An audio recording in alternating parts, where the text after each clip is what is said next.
I don't like sand. It's coarse and rough and irritating, and it gets everywhere. The fighters on the North African front in Company of Heroes 3 seem inclined to agree with me. A far cry from the breezy, blooming Italian beaches we saw in IGN's last preview, the other side of the Mediterranean theater is parched, oppressive, and sparsely settled. It takes a rugged army with the ability to keep the tank treads running in far less than ideal conditions to succeed here. And the new Deutsche Afrika Corps, who will also be playable in multiplayer as a separate roster from the already revealed German Wehrmacht, are up to the task.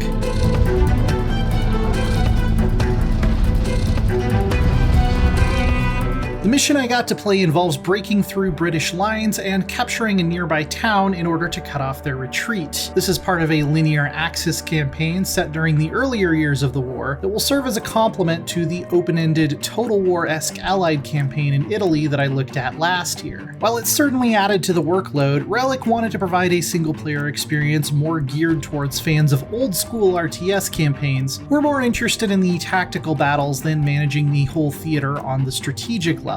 The DAK seems designed almost as a direct counterpoint to the polished, precise, carefully orchestrated Wehrmacht. If the German forces in Italy are an expensive pocket watch, the North African troops are a potato clock you put together with whatever was on hand, and you're hoping it'll still run after you've dragged it through a couple of sand dunes and maybe an artillery barrage. They're well adapted to the harsh conditions they've been forced to fight in, and have a strong focus on improvised tactics and getting battered armor back into the fight.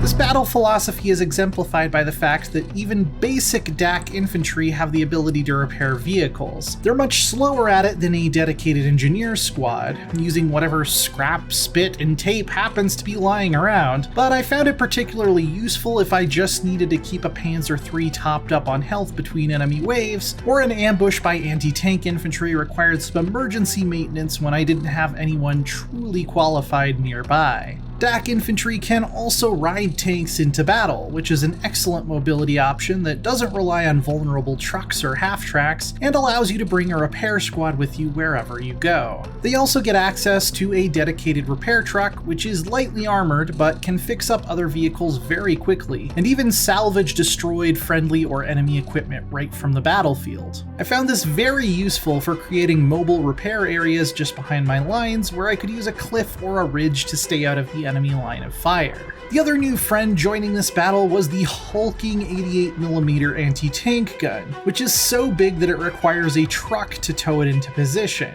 This absolute unit, if positioned well, is like a delete key for enemy tanks. Even in a head-on charge with their heavy frontal armor protecting them, they just melt when this thing gets going. And with good spotting, it can fire at what feel like almost absurd ranges, but due to how cumbersome it is and how long it takes to set up, supporting it with more maneuverable troops is essential, and it has almost no chance to survive if it gets flanked or if enemies get inside its minimum range. Overall, I hope to see more huge towed guns like this, as it adds an interesting new dynamic of escalation, risk versus reward, and map control to the Company of Heroes formula.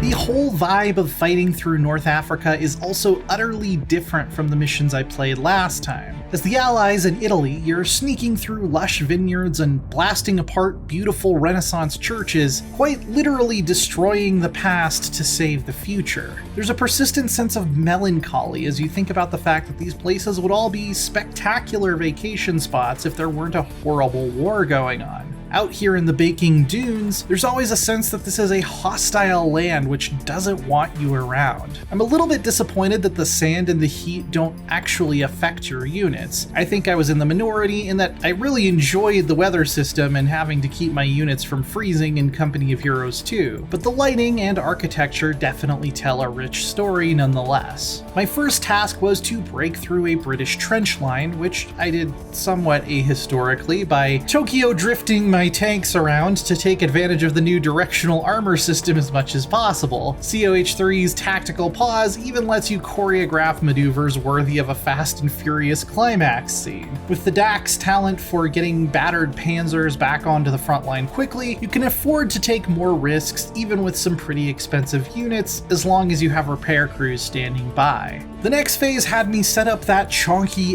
88mm gun, but also highlighted its weaknesses when the enemy artillery zeroed in on me and I was forced to reposition it in the middle of a battle. Smaller, more agile field guns can be told to manually attack any spot of ground in their range, even without vision, so merely letting your enemy get a quick peek at where your 88 is deployed can put it in great danger. I can see this leading to scouting and scout hunting becoming a lot more important, especially in multiplayer.